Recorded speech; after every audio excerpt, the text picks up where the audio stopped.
Aroma ടിവിയുടെ എല്ലാ മാന്യ ശ്രോതാക്കൾക്കും വേഗം വരുന്ന കർത്താവായ യേശു ക്രിസ്തുവിന്റെ തന്നെ തിരുനാമത്തിൽ വന്ദനത്തെയും സ്വാഗതത്തെയും അറിയിക്കുന്നു. അനുഗ്രഹീതവും മനോഹരവുമായ നല്ല നിമിഷങ്ങൾക്കായി, നല്ല ദിവസത്തിനായി ഞാൻ കർത്താവിന് സ്തോത്രം ചെയ്യുന്നു. ഇന്ന് നമ്മുടെ ക്ഷണം സ്വീകരിച്ച് നമ്മോടൊപ്പം ജോയിൻ ചെയ്തിരിക്കുന്നത് കർത്താവിന്റെ വിലപ്പെട്ട ദാസൻ പാസ്റ്റർ ജോൺസൺ ജോർജ് അവറുകളാണ്. ആലുവായിലെ കർത്താവിന്റെ മഹത്വമുള്ള ശുശ്രൂഷയുള്ള ബന്ധത്തിൽ കർത്താവിന് വേണ്ടി പ്രയോജനപ്പെട്ടുകൊണ്ടിരിക്കുന്ന അനുഗ്രഹീതനായ ദൈവദാസന്റെ ജീവിതത്തിലെ ഒരുപാട് അനുഭവങ്ങളും ഓർമ്മകളും ദൈവം നടത്തിയ അത്ഭുതകരമായ വഴികളെയും കുറിച്ച് ദൈവനാമ മഹത്വത്തിന് വേണ്ടി പ്രേക്ഷകരോടൊപ്പം പങ്കുവയ്ക്കുന്നു. തീർച്ചയായിട്ടും ഈ സാക്ഷ്യം പ്രേക്ഷകർക്ക് വലിയൊരു അനുഗ്രഹവും വിടുതലിനും കാരണമായി തീരുമെന്ന് ഞാൻ വിശ്വസിക്കുകയാണ്. ഈ ദൈവദാസനോട് ഒരുമിച്ച് കഴിഞ്ഞ ഏറെ നാളുകളായിട്ട് ആത്മീയ കൂട്ടായ്മകളിൽ ഓൺലൈനിലൂടെ പലപ്പോഴും ഞങ്ങൾക്ക് ദൈവത്തെ മഹത്വപ്പെടുത്തുവാൻ കർത്താവ് അവസരങ്ങളെ ഒരുക്കിക്കൊണ്ടിരിക്കുന്നു. ഇന്ന് ഈ പ്രിയ ദൈവദാസന്റെ ജീവിതാനുഭവം പ്രേക്ഷകരോടൊപ്പം പങ്കുവയ്ക്കുമ്പോൾ അത് വേറിട്ടൊരു അനുഭവമായി തീരട്ടെ എന്ന് ഞങ്ങൾ ആഗ്രഹിക്കുകയും പ്രാർത്ഥിക്കുകയും ചെയ്യുന്നു. മാത്രമല്ല, നിങ്ങളുടെ വലിയൊരു അഭിപ്രായങ്ങളും നിർദ്ദേശങ്ങളും കമന്റ് ബോക്സിൽ രേഖപ്പെടുത്താവുന്നതാണ്. എല്ലാ തിങ്കളാഴ്ച രാത്രി 9 മണി മുതൽ അരോമ ടിവിയിൽ സാക്ഷ്യം പറഞ്ഞ പ്രിയപ്പെട്ടവരോടൊപ്പം പ്രാർത്ഥിക്കാനുള്ള അവസരമുണ്ട്. നിങ്ങൾക്കും അതിൽ പങ്കാളികളാകാവുന്നതാണ്. കർത്താവ് നമ്മെ അനുഗ്രഹിക്കട്ടെ. തുടർന്ന് കർത്താവിന്റെ വിലപ്പെട്ട ദാസൻ പാസ്റ്റർ ജോൺസൺ ജോർജ് അവറുകളെ തികഞ്ഞ സ്നേഹത്തോടും ആദരവോടും കൂടി അരോമ ടിവിയുടെ പ്രേക്ഷകരോടൊപ്പം സമയം ചെലവഴിക്കുന്നതിനായിട്ട് ഞങ്ങൾ ക്ഷണിച്ചുകൊള്ളും. ദൈവത്തിന് മഹത്വം. ഈ അരോമ ടി വി ചാനലില് എൻ്റെ സാക്ഷ്യം പറയുവാൻ ക്ഷണിച്ച അരോമ ടി വിയുടെ ചുമതല വഹിക്കുന്ന ദേവദാസന്മാരോടുള്ള നന്ദി രേഖപ്പെടുത്തുന്നു. എൻ്റെ പേര് പാസ്റ്റർ ജോൺസൺ ജോർജ്. ഞാൻ ഇന്ത്യ പെന്തക്കോസ്ത് ദൈവസഭ ആലുവ ആലുവയ്ക്കടുത്ത് ചൂണ്ടി എന്ന സ്ഥലത്ത് ശുശ്രൂഷ ചെയ്യുന്നു. അതോടൊപ്പം തന്നെ IPC അങ്കമാലി സെന്ററിന്റെ സെക്രട്ടറി ആയിട്ടും ഞാൻ സേവനമനുഷ്ഠിക്കുന്നു. നിങ്ങളോടൊപ്പം ആയിരിക്കുന്നതിൽ എനിക്ക് സന്തോഷമുണ്ട്. ഈ എൻ്റെ വാക്കുകൾ ശ്രദ്ധിക്കുന്ന പ്രേക്ഷകർക്കും വന്ദനം അറിയിക്കുന്നു. പ്രത്യേകിച്ച് ഇതിൽ ചുമതല വഹിക്കുന്ന ഡാനിയൽ പാസ്റ്ററോടുള്ള നന്ദി രേഖപ്പെടുത്തുന്നു. എൻ്റെ ബാല്യകാലം ഒക്കെയാണ് ഞാൻ കായംകുളത്തിന് കിഴക്ക് വശം നൂർനാട് എന്ന് പറയുന്ന സ്ഥലത്താണ് എൻ്റെ ജനനം. എൻ്റെ മാതാപിതാക്കൾ, എൻ്റെ പിതാവ് ഇന്ത്യ പെന്തക്കോസ്ത് ദൈവസഭയുടെ ഒരു ശുശ്രൂഷകനായിരുന്നു. 2019 അദ്ദേഹം ദൈവസന്നിധി ചേർക്കപ്പെട്ടു. എൻ്റെ മാതാവ് 1991 ഏപ്രിൽ താൻ പ്രിയം വെച്ച ദൈവസന്നിധിയിൽ ചേർക്കപ്പെട്ടു. എനിക്ക് 2 സഹോദരങ്ങൾ വേറെയുണ്ട്. മൂത്ത സഹോദരി അവര് ഇന്ത്യ പെന്തക്കോസ്ത് ദൈവസഭയുടെ ശുശ്രൂഷകനായിരിക്കുന്ന pastor MP George Kutty, Vadasserikkara central പാസ്റ്ററും ഹോസ്പിറ്റൽ മിനിസ്ട്രീസ് ഇന്റർനാഷണൽ എന്ന സംഘടന ഡയറക്ടറുമാണ്. എൻ്റെ സഹോദരൻ ബിസിനസ്സിനുള്ള ബന്ധത്തിൽ തൃശ്ശൂര് ആയിരിക്കുന്നു. എനിക്ക് വൈഫും 3 പെൺകുഞ്ഞുങ്ങളുമാണുള്ളത്. മൂത്ത പെൺകുട്ടി അവർ വിവാഹിതരാണ്. ദുബായിൽ ഒരു ഇംഗ്ലീഷ് ചർച്ചിന്റെ പാസ്റ്ററായിട്ട് മരുമകൻ സേവനം അനുഷ്ഠിക്കുന്ന ഒരു കുടുംബമായിട്ട് ദുബായിൽ പാർക്കുന്നു. 2ാമത്തെ മകൾ ഡോക്ടറാണ്. അവൾ UK-യിലായിരിക്കുന്നു. ഏറ്റവും ഇളയ മകൾ വിവാഹിതയാണ്. അവര് ഇപ്പോൾ കോട്ടയത്ത് പാർക്കുന്നു. ഇതാണ് എൻ്റെ കുടുംബ പശ്ചാത്തലം. എൻ്റെ ബാല്യകാലം നോക്കുകയാണെങ്കിൽ ഒരു സാധാരണ ജീവിതം, ഒരു ഫെയ്ത്ത് ലൈഫാണ് എൻ്റെ ജീവിതത്തിൽ ഉള്ളത്. വിവിധ ഇടങ്ങളിൽ മാറി മാറി പാർക്കുകയും വിവിധ ഇടങ്ങളിൽ ഫെയ്ത്ത് പാർക്കുന്നതിൻ്റെതായ ചില പരിമിതികൾ എൻ്റെ ജീവിതത്തിൽ ഉണ്ടായിട്ടുണ്ട്. കാരണം ഫെയ്ത്ത് പാർക്കുമ്പോൾ അവിടെയുള്ള പരിമിതികൾ എന്ന് പറയുമ്പോൾ എപ്പോഴും ഈ കാലഘട്ടത്തിലല്ല, ആ കാലഘട്ടങ്ങളിൽ പലപ്പോഴും സഭയിലുള്ള ഒരു നോട്ടപ്പുള്ളിയായിട്ട് വെക്കുന്നത് പാസ്റ്റർമാരുടെ മക്കളെയാണ്. അത് പലപ്പോഴും ഒരു സ്വാതന്ത്ര്യമില്ലാത്തൊരു അനുഭവം പോലെയൊക്കെ തോന്നുമായിരുന്നു. എന്നാൽ എൻ്റെ ജീവിതത്തെ ഏറ്റവും അധികം സ്വാധീനിച്ച, എന്നെ സ്ട്രൈക്ക് ചെയ്ത ഒരു സംഭവം ഫെയ്ത്ത് ലൈഫിലുണ്ട്. അതുകൊണ്ട് ഞാൻ ഒരിക്കലും ഒരു ശുശ്രൂഷകൻ ആകാൻ താല്പര്യപ്പെടാത്ത ഒരു അനുഭവം എൻ്റെ ജീവിതത്തിലുണ്ട്. അതൊന്ന് ഞാൻ പറഞ്ഞുകൊള്ളട്ടെ. ഇത് കേൾക്കുമ്പോൾ തന്നെ വിശ്വാസികളായിട്ടുള്ളവരും പിൽക്കാലങ്ങളിൽ വരും തലമുറകൾക്കും അങ്ങനെയുള്ള അനുഭവങ്ങൾ ഉണ്ടാകാതിരിക്കാൻ ഇവിടെയാണ് ഞാൻ ആ ഒരു ഭാഗം പറയുന്നത്. എൻ്റെ പിതാവ് കർക്കശക്കാരനാണ്. ഒരല്പം പോലും ആ, വിശുദ്ധിക്ക് ചേരാത്ത എന്തെങ്കിലും ഉണ്ടായാൽ തന്നെ ഒട്ടും ആ, ദയ കൂടാതെ മുടക്കേണ്ടവരെയാണെങ്കിൽ മുടക്കും. എന്ത് തന്നെയാണേലും അങ്ങനെ ഒരു സ്വഭാവം ഉള്ള ഒരു വ്യക്തിയാണ് എൻ്റെ പിതാവ്. അതിന്റെ പരിണിത ഫലവും താൻ അനുഭവിച്ചിട്ടുണ്ടെന്നുള്ളത് വാസ്തവമാണ്. ഞാൻ സ്ഥലം പറയുന്നില്ല. ഒരു സ്ഥലത്ത് എൻ്റെ പിതാവ് ശുശ്രൂഷിക്കുന്ന സമയത്ത് സഭയിൽ എന്തോ ഒരു പ്രശ്നമുണ്ടായി. ഞാനന്ന് സ്കൂളിൽ പഠിച്ചുകൊണ്ടിരിക്കുന്ന കാലഘട്ടം. ഈ സമയത്ത് ഒരു വിശ്വാസിക്ക് ചേരാത്ത ഒരു അസഭ്യമായ ഒരു വാക്ക് ആ വിശ്വാസി എൻ്റെ പിതാവിനെ വിളിക്കുന്നത് ഞാൻ പോലും കണ്ടിട്ടില്ലാത്ത എൻ്റെ വലിയപ്പച്ചനെയൊക്കെ ആക്ഷേപിച്ച് വിളിക്കുന്നത് എൻ്റെ ശ്രദ്ധയിൽപ്പെടുകയും ഒരാൺകുട്ടി എന്ന നിലയിൽ അത് ഒത്തിരി വേദനാജനകമുണ്ടാക്കി. അത് എൻ്റെ ആ പ്രായത്തിൽ പ്രതികരിക്കാനായിട്ട് ഞാൻ ശ്രമിക്കുകയും ചെയ്ത ഒരു അനുഭവമുണ്ട്. അസഭ്യം വിളിച്ച ഒരു മനുഷ്യനെ അന്നത്തെ എൻ്റെ ആ ചെറുപ്രായത്തിൽ ഒരു മെറ്റൽ കഷ്ണം എടുത്ത് എറിയാനായിട്ട് എൻ്റെ പ്രേരണയുണ്ടായി. ഞാൻ ആ മനുഷ്യനെ എറിയാനായിട്ട് കല്ലാരും കാണുന്നില്ല, ഹോളിന് മറിഞ്ഞു നിന്ന് എറിയാനായിട്ട് ഞാൻ ഉന്നം പിടിക്കുമ്പോഴാണ് പുറകിൽ നിന്ന് ഒരു ശബ്ദം, ഇടറാ കല്ല് താഴെ, നീ അതിനോട് ആ മനുഷ്യൻ സമാധാനം പറയണം എന്നൊരു സഹോദരി, ചെറുപ്പമാണ്. ആ സഹോദരി എന്നെ ശാസിക്കുകയും ഇടറാ കല്ലെന്ന് പറഞ്ഞ് എൻ്റെ ചെവിക്ക് പിടിച്ചുകൊണ്ട് അപ്പുറത്തോട്ട് കൊണ്ടുപോവുകയും ചെയ്തു. ഇതെൻ്റെ മനസ്സിന് ഒത്തിരി വേദന ഉളവാക്കി.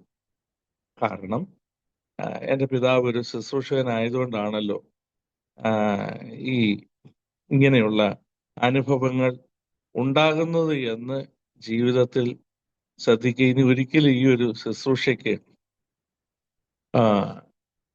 ഞാനാണെങ്കിലും പോകത്തില്ല. എനിക്ക് അതിനോട് വലിയ താല്പര്യം തോന്നാത്ത ഒരു അനുഭവമാണ് ആ കാലഘട്ടങ്ങളിൽ ഉണ്ടായത്. പക്ഷെ എൻ്റെ ചെറുപ്രായം മുതലേ എനിക്കറിയാം ഞാനൊരു ശുശ്രൂഷകനാകുമെന്നും എനിക്ക് നന്നായിട്ട് അറിയാം. പക്ഷെ ഞാൻ അതിന് മുതിരാതെ ഇങ്ങനെ പോകുന്ന സമയം ജീവിതം മുമ്പോട്ട് പോയി. ഞാൻ ചില സ്പോർട്സ് മേഖലകളിലൊക്കെ ഞാൻ വ്യാപൃതനായി.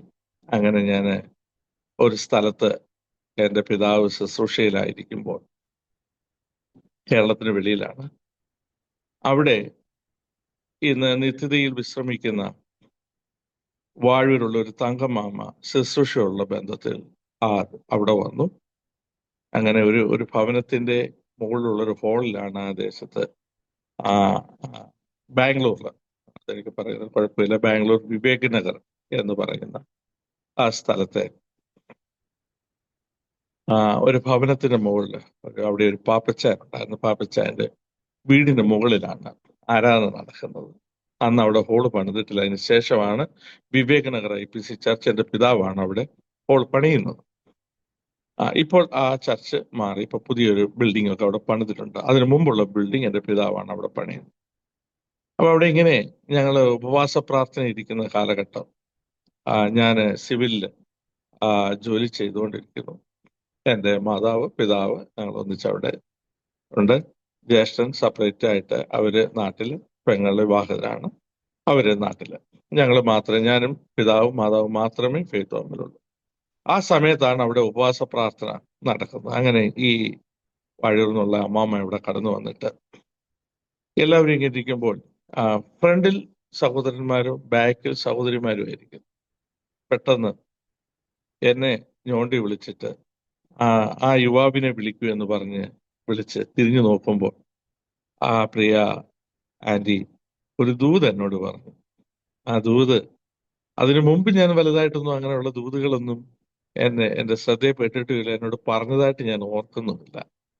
എന്നാല് എന്നെ ഞോണ്ടി വിളിച്ചിട്ട് ഒന്ന് തിരിഞ്ഞിരിക്കാൻ പറഞ്ഞു. ഞാൻ അങ്ങനെ തിരിഞ്ഞിരുന്നപ്പോൾ ഒരു വാക്ക് ഇങ്ങനെ പറഞ്ഞു, നിന്റെ ആഗ്രഹം പോലെ നിനക്കൊരു ജോലി ലഭിക്കും, പക്ഷെ അത് എൻ്റെ ആഗ്രഹമല്ല. ആ ജോലി കൊണ്ട് നീ ശുഭം വരികയില്ല. ഇതുവരെ ഇങ്ങനെയുള്ള ഒരു ദൂത് ആരും കേട്ടിട്ടുണ്ടോ എന്ന് എനിക്കറിയത്തില്ല. ഇത് ഏകദേശം ഒരു 1984 നവംബർ മാസത്തിലാണ് ഞാൻ ഈ ദൂത് കേൾക്കുന്നത്. കൃത്യം 2 ആഴ്ച കഴിയുമ്പോഴേനെ ആർമിയിലേക്ക് ജോയിൻ ചെയ്യുവാൻ എന്നെ അപ്പോയിന്റ്മെന്റിൽ നിർത്തി. എനിക്ക് വലിയ ആഗ്രഹമായിരുന്നു ആർമിയിൽ ജോലി ചെയ്യണം. അതിന് 1-2 കാര്യമുണ്ട്. എൻ്റെ മാതാവ് സുഖമില്ലാതിരിക്കുന്ന സാഹചര്യം ഒരുപാട് ട്രീറ്റ്മെന്റ് ഒക്കെ ചെയ്തു. Sugar, kidney problem, heart problem, ഇല്ലാത്ത രോഗങ്ങളുടെ പേര് പറയുകയായിരിക്കും എളുപ്പം. അതുപോലുള്ള പല രോഗങ്ങൾ എൻ്റെ മാതാവിനെ അലട്ടിയിരുന്നു. അപ്പൊ എൻ്റെ മനസ്സിലേക്ക് വരാനുള്ള ഈ മിലിറ്ററിയിൽ കയറണമെന്ന് ആഗ്രഹമുണ്ടാകാനുള്ള കാരണം ഞാൻ കൊണ്ടുവന്നവര് ട്രീറ്റ്മെന്റ് ചെയ്യാം, മിലിറ്ററിയിലാണെങ്കിൽ ട്രീറ്റ്മെന്റ് ചെയ്യാമല്ലോ എന്നുള്ള ഒരു ധാരണയാണ് എൻ്റെ മനസ്സിലേക്ക് വന്നത്. ഈ പറഞ്ഞതുപോലെ തന്നെ എനിക്ക് ജോലി ലഭിച്ചു. ഞാൻ എൻ്റെ ട്രെയിനിങ് ആരംഭിച്ചു. സ്പോർട്സിലായതുകൊണ്ട് ആ മേഖലകളിലുള്ള ട്രെയിനിങ്ങിൽ അങ്ങനെ ബാംഗ്ലൂരിൽ ഞാൻ സ്വിമ്മിങ്ങിലെ ടീമിൽ എന്നെ ജോയിൻ ചെയ്ത്. ഞാൻ ഫുട്ബോളിലുണ്ട്. ആ സമയത്ത് ഒരു ഡൈവിങ്ങിൽ ഞാൻ വെള്ളത്തിനടിയിൽ വെച്ച് മറ്റൊരാൾ ആ സമയത്ത് ചാടിയതിന്റെ പരിണിത ഫലമായിട്ട് എൻ്റെ ചെവിക്ക്, ലെഫ്റ്റ് ഇയറിന് ഒരു എൻജുറി നേരിട്ടു. ആ എൻജുറി അല്പമായിട്ട് ബ്ലഡ് ചെവിയിൽ നിന്ന് വന്നുവെങ്കിലും ഈ വേദന വരും. അപ്പോൾ ഹോസ്പിറ്റലിൽ കൊണ്ടുപോയി ആ സമയത്ത് ആന്റിബയോട്ടിക് ഒക്കെ ചെയ്തു. ഒരല്പം ബ്ലഡ് വരുന്നുണ്ടായിരുന്നു. ആന്റിബയോട്ടിക് ചെയ്തു, സുഖമായി. വീണ്ടും ചില ദിവസങ്ങൾ കഴിഞ്ഞാൽ 1 മാസം കഴിയുമ്പോൾ വീണ്ടും ചെവിക്ക് വേദന തുടങ്ങും. ഒരു വല്ലാത്ത ഇറിറ്റേഷൻ. അത് പരിശോധിക്കുമ്പോൾ ബ്ലീഡിങ് ഉണ്ട്. അത് വീണ്ടും അവർ ട്രീറ്റ്മെന്റ് ചെയ്യും. അത് സുഖപ്പെടും. പിന്നെയും ട്രീറ്റ്മെന്റ് ചെയ്യും. ഇങ്ങനെ പലപ്പോഴും വരികയും പോവുകയും ചെയ്തുകൊണ്ട് ശരിയായിട്ടുള്ള രോഗം എന്ന് പറയുന്നത് ഇന്റേണൽ ഇഞ്ചുറിയാണ്. അത് ട്രീറ്റ്മെന്റ് ചെയ്യുന്നത് പുറമേ ഉള്ള ഇതായി. നമ്മുടെ ആത്മീയ ലോകത്ത് ഇന്ന് അതാണ്. യഥാർത്ഥമായിട്ടുള്ള കാര്യങ്ങൾ നടക്കാതെ പുറമേ ചില പൊതുവരുത്തത്തിലുള്ള ചില കാര്യങ്ങൾ ചെയ്യുന്നതിന്റെ പരിണത ഫലം പിന്നെ അത് വലിയ അപകടങ്ങളിലേക്ക് പോകും. ആദ്യമേ തന്നെ ആ വിഷയങ്ങൾ കണ്ടുപിടിച്ച് അതിനുവേണ്ടിയുള്ള പരിണിത ഫലങ്ങൾ അതിനുള്ള കാര്യങ്ങൾ ചെയ്താൽ അത് സുഖമായി തീരും. ഇത് എൻ്റെ ജീവിതത്തിൽ ഇങ്ങനെയാണ്. പോകും, ഒരു 3 ദിവസം അല്ലെങ്കിൽ 2 ദിവസം അറ്റൻഡൻസി റെസ്റ്റ് കൊടുക്കും, ആന്റിബയോട്ടിക് കഴിക്കും, സുഖപ്പെടും. വീണ്ടും 1 മാസം കഴിയുമ്പോൾ വീണ്ടും ചെവിക്ക് വേദന തുടങ്ങും. വീണ്ടും ചെന്ന് നോക്കും. അപ്പോൾ ഈ സ്കാനിങ് ഒന്നും ആ സമയത്ത് സുലഭമല്ല. ആ സമയം വല്ല എക്സ്റേ വല്ലവേ ഉള്ളൂ. അങ്ങനെ ഞാൻ എൻ്റെ പോസ്റ്റിങ് അംബാലയിലേക്ക് ട്രാൻസ്ഫർ ആയി. ഞാൻ അവിടെ കൂടിക്കൊണ്ടിരുന്നത് 93 ദുരന്ത റോഡില് പാസ്റ്റർ ജോൺ രാജനാണ് എൻ്റെ പാസ്റ്റർ. ആ സമയത്ത് ഞാൻ അവിടെയായിരുന്നു ആരാധന കൂടിക്കൊണ്ടിരുന്ന. പാസ്റ്റർ ജോൺ രാജൻ നാട്ടില് താനായിരിക്കുന്നു. ഞാന് അവിടെ അങ്ങനെ ഇരിക്കുന്ന സമയത്ത് ഒരു ദിവസം എൻ്റെ ഈ ചെവിയുടെ പ്രശ്നത്തോടുള്ള ബന്ധത്തിൽ ഞാൻ പോവുകയും വരികയും MHൽ പോവുകയും വരികയും ഒക്കെ ചെയ്തുകൊണ്ടിരിക്കുമ്പോൾ ഒരു ദിവസം ഡോക്ടർ എന്നെ പരിശോധിച്ചുകൊണ്ടിരിക്കുമ്പോൾ പെട്ടെന്ന് ഞാൻ ബോധം കെട്ടു വീഴുകയും എനിക്ക് ബോധം വരുമ്പോൾ എൻ്റെ മുടി ഇങ്ങനെ മുറിക്കുന്നതാണ് ഞാൻ കാണുന്നത്. എന്താണെന്ന് ചോദിച്ചപ്പോൾ എമർജൻസി ഓപ്പറേഷൻ ഉണ്ട്. അങ്ങനെ എൻ്റെ മാസ്റ്റോഡക്ടോമി ഓപ്പറേഷൻ അംബാല MHൽ വെച്ച് നടന്നു. ഓപ്പറേഷൻ നടന്നു. എനിക്ക് ബോധം വീഴുന്നത് രാത്രിയാണ്.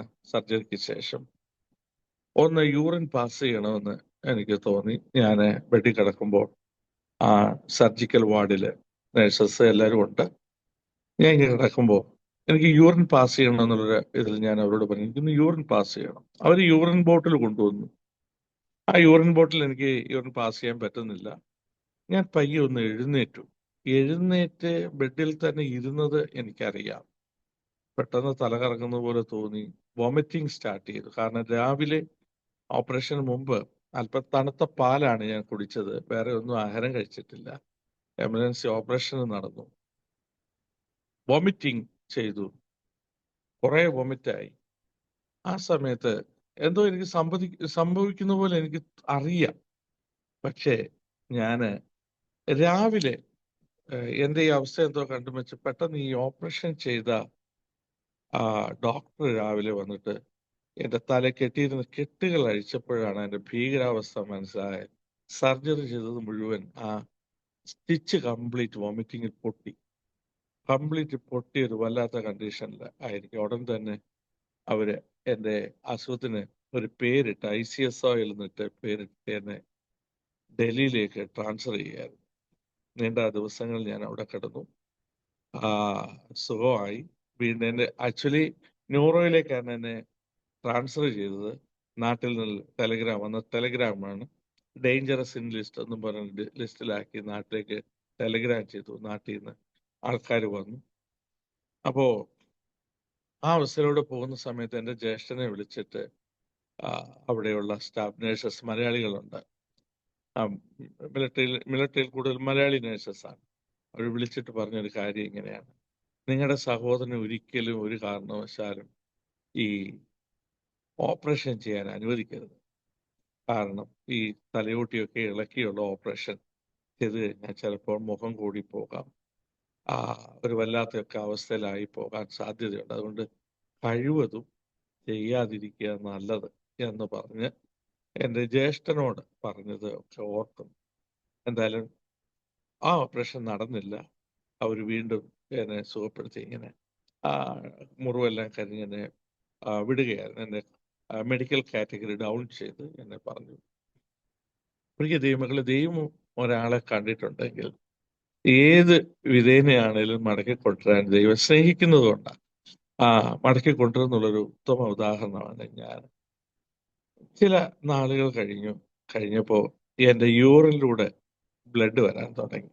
യൂറിനിലൂടെ അത് നോക്കിയപ്പോൾ ഹിമജൂരിയ, കിഡ്നി സംബന്ധമായ രോഗമാണ്. എന്നെ വീണ്ടും ആർമി ഹോസ്പിറ്റൽ ഡൽഹിയിലേക്ക് ട്രാൻസ്ഫർ ചെയ്തു. അത് കുറെ ട്രീറ്റ്മെന്റും അത് ഇതൊക്കെ ചെയ്തു. കിഡ്നിയൊക്കെ ഓക്കെയാണ് എന്ന് പറഞ്ഞ് എന്നെ വീണ്ടും മെഡിക്കൽ കാറ്റഗറി അടുത്ത ഒരെണ്ണം കൂടെ ഒരെണ്ണം മെഡിക്കൽ കാറ്റഗറി C ആക്കി, അടുത്ത ഒരു മെഡിക്കൽ കാറ്റഗറി സിയും കൂടെ അതിനകത്ത് ഇൻക്ലൂഡ് ചെയ്ത് എന്നെ പറഞ്ഞു.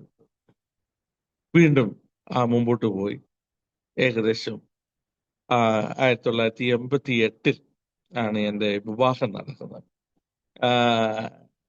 ഞാൻ എൻ്റെ പിതാവ് വിശാഖപട്ടണത്തിരിക്കുന്ന സമയത്താണ് എൻ്റെ ഈ അസുഖങ്ങളെല്ലാം ഒന്ന് സുഖമായിരിക്കുമ്പോൾ ഒരു വിവാഹം. കാരണം അവിടുന്ന് തന്നെ ഒരു ആലോചന, നാട്ടിലുള്ള ഒരു പെൺകുട്ടി ഒരു വിവാഹാലോചന വന്നു. അപ്പൊ എനിക്കിങ്ങനെ അസുഖം ഉണ്ടായെന്നൊക്കെ ഉള്ളത് അവർക്കറിയാം. അവർ ദൈവസന്നിധിയിൽ പ്രാർത്ഥിച്ചപ്പോൾ ദൈവാത്മാവരോട് പറഞ്ഞതനുസരിച്ച് ഒരു നാട്ടിലുള്ള മകളെയുമായിട്ടുള്ള വിവാഹം ആലോചിച്ചു. അങ്ങനെയാണ് എൻ്റെ വിവാഹം നടക്കുന്നത്. അവരുടെ പിതാക്കന്മാർ, വലിയപ്പച്ചന്മാരൊക്കെ പെന്തക്കോസ് പ്രസ്ഥാനങ്ങൾക്ക് വേണ്ടി മുൻകാലങ്ങളിൽ നിന്ന് മണിയാറ്റുകുട്ടി ഉപദേശിയുടെ കൊച്ചുമകളെയാണ് ഞാൻ വിവാഹം കഴിച്ചിരിക്കുന്നത്. അങ്ങനെ വിവാഹം നടന്നു. വൈഫ് പ്രഗ്നന്റ് ആണ്. അന്ന് വിശാഖപട്ടണത്ത് നിന്ന് ഞങ്ങള് കൽക്കട്ടയിലേക്ക് ട്രാൻസ്ഫർ ആയി എൻ്റെ പിതാവ്. വിവാഹത്തിന് ഡെലിവറിക്ക് വേണ്ടി അവളെ വീട്ടിൽ വിളിച്ചുകൊണ്ട് പോകാനായിട്ട് വരുമ്പോൾ ഞാൻ പറഞ്ഞു ഞാൻ കൊണ്ടാക്കാം എന്ന് പറഞ്ഞ് അവളെ കൊണ്ടാക്കി തിരിച്ച് ഞാൻ യൂണിറ്റിൽ വന്നു. എനിക്ക് ചെറിയൊരു പനി നേരിട്ടു. പനി കഴിഞ്ഞു. അത് കഴിയുമ്പോഴേക്കും എനിക്ക് ബ്ലഡ് വോമിറ്റിംഗ് സ്റ്റാർട്ട് ചെയ്തു. ആദ്യം കുറച്ച് ചുമ പോലെ വന്നു. ബ്ലഡ് വോമിറ്റിംഗ് സ്റ്റാർട്ട് ചെയ്തു. അത് അല്പമൊന്നും അല്ല, പോകുന്നത് മുഴുവൻ വാ തുറന്നു വെച്ച് കഴിഞ്ഞാൽ വോമിറ്റിംഗ്, നമ്മുടെ വയറ്റിൽ നിന്ന് വോമിറ്റിംഗ് ചെയ്തു പോകുന്നത് പോലെ തന്നെ ബ്ലഡ് കണ്ടമാനം പോകുന്ന ഒരു അവസ്ഥ. ഉടൻ തന്നെ എന്നെ അവിടുന്ന് ആൾക്കാർ പേടിച്ചു പോയി. കാരണം ഞാൻ രാവിലെ ബാത്റൂമിലേക്ക് പോകാനായിട്ട് തുടങ്ങുന്ന സമയത്താണ് അവിടെ ബാക്കിയുള്ളവരെല്ലാം പരേഡിന് പോയി. ഞാൻ മെഡിക്കൽ കാറ്റഗറി ഡൗൺ ആയതുകൊണ്ട് തന്നെ എനിക്ക് പരേഡിന് പോകേണ്ട കാര്യമില്ല. ഇപ്പൊ രാവിലെ ഞാനൊന്ന് ജസ്റ്റ് മുഖം കഴുകാനുമായിട്ടൊക്കെ പോകുന്ന സമയത്താണ് ഈ ബ്ലഡ് വോമിറ്റിംഗ് സ്റ്റാർട്ട് ചെയ്ത് തിരിച്ച് ആരോ വരുമ്പോൾ ഞാൻ ബ്ലഡിൽ കുളിച്ചു കിടക്കുന്ന അവസ്ഥയാണ്. അവരെല്ലാം പേടിച്ചു പോയി. കാരണം ആരോ കുത്തി കൊന്നതാണെന്നുള്ളൊരു സാഹചര്യം. പെട്ടെന്ന് ഫയർ അലാറം യൂണിറ്റിൽ അടിച്ചു. ആൾക്കാർ കൂടി എന്നെ അംബാല MH കൊണ്ടുപോയി. അവിടുന്ന് ബൈ ഹെലികോപ്റ്റർ ഡൽഹിയിലേക്ക് കൊണ്ടുപോയ അനുഭവമാണ്. പ്രിയ ദൈവമക്കളെ, നീണ്ട കാലഘട്ടം എൻ്റെ ജീവിതത്തിൽ ശോധനയുടെ കാലഘട്ടങ്ങളായിരുന്നു. ബ്ലഡ് പോകുക, ബ്ലഡ് കയറ്റുക, ഇതല്ലാതെ എൻ്റെ അസുഖം എന്താണെന്ന് കണ്ടുപിടിക്കാൻ കഴിഞ്ഞിട്ടില്ല. ഞാൻ ഇപ്പോഴും ഓർക്കുകയാണ്, എൻ്റെ പിതാവ് ഇന്ത്യ പെന്തക്കോസ്ത് ദൈവസഭ നോർത്തേൺ റീജിയനിൽ ഇരിക്കുന്ന സമയത്ത് KT തോമാച്ചായൻ എന്നെ കാണുവാനായിട്ട് അദ്ദേഹത്തോടൊപ്പം ഒരു ദേവദാസന്, അവർ രണ്ടുപേരും കൂടാണ് എന്നെ കാണാൻ മിലിറ്ററി ഹോസ്പിറ്റലിൽ കടന്നു വന്നത്. കടന്നു വന്ന് ആ ദേവദാസനാണ് തോമാച്ചായൻ പറഞ്ഞു, പാസ്റ്റർ പ്രാർത്ഥിക്കാൻ പറഞ്ഞു.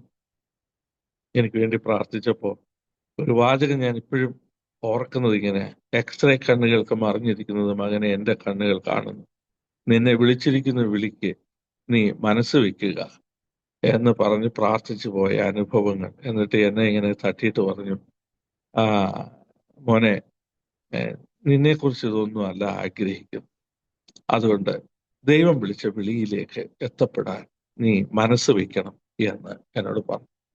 പക്ഷെ അപ്പോഴും മനസ്സ് വെക്ക എനിക്ക് താല്പര്യമുണ്ട്. ഞാൻ ഇഷ്ടംപോലെ പുസ്തകങ്ങൾ ആ സമയത്തൊക്കെ ആശുപത്രി കിടക്കുന്ന സമയത്ത് ഞാൻ വായിക്കുമായിരുന്നു.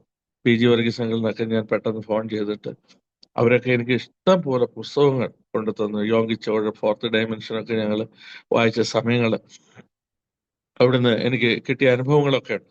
അപ്പൊ ഒരുപാട് പുസ്തകങ്ങൾ PG വർഗീസ് അങ്കിളാണേലും കൊണ്ടുവന്ന് എനിക്ക് MH കൊണ്ട് തന്നിട്ടുണ്ട്. എന്തായാലും ഈ ദിവസങ്ങൾ ഇങ്ങനെ മുമ്പോട്ട് പോയി.